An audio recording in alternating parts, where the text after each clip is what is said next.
Indusind Bank numbers will be out today, and now that we've had results from the 4 large private banks, we kind of know what to expect. Now we are expecting a sharp reduction in moratorium levels. Even Indusind was up there in the high 20s, if not higher, when we last heard. So given that Kotak's brought it down to 9, HDFC and Axis have of course brought it down to 9, and ICICI Bank on the upper end has brought it down to 17, we'd expect Indusind to be along similar lines, hopefully.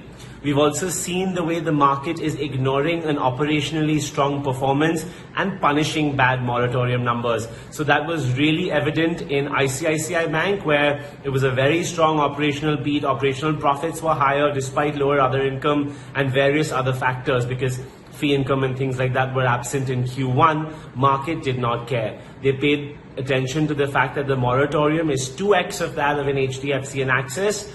And we've seen how the share price has reacted in the past 2-3 trading sessions. So clear cut, market doesn't like high moratorium levels. We need to establish that. Now, barring that, let me talk a little bit about what you can expect from the numbers. NII should be pretty much flat to declining at 3,100 versus last quarter's 3,200. What happened last year is immaterial right now, so I'm not going to go over it, but just so you know, for our viewers, all of the YoY growths are at least 10 to 15%. So if you look at these, whether it's NII, PAT or PPP, on a YoY basis, there's very little degrowth happening. In fact, there's no degrowth happening.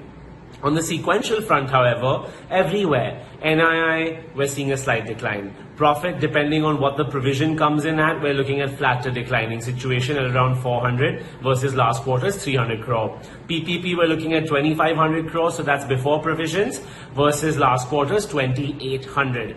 So operationally, it's supposed to be a weak quarter for banks. The branches were shut, your fee income was less, your transactions were probably less. So how are you going to report credit growth at a time like this? What really excited investors last week with the HDFC and the Axis numbers was that credit growth was really maintaining momentum. So they were like, okay, even in Q1, credit demand hasn't fallen as much as it should have, and banks are managing the P&L well. The profits also are holding up pretty good.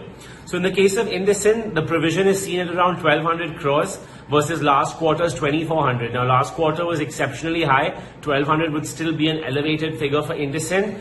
But given that so far in every single brokerage poll to result, the provisions have come in higher than expected. ICICI broker estimates were 5,500. Provisions came above 7,000 crore. HDFC Axis, they came above 4,000 crore. So even here, this 1,200 might be a larger figure in which your profit might look a little bit suppressed. So we'll be seeing how that number stacks up based on what the other income comes in, which on an average basis has been 50% of usual for all the other banks. Credit cost from Nomura for Indusind is 200 to 250 bips.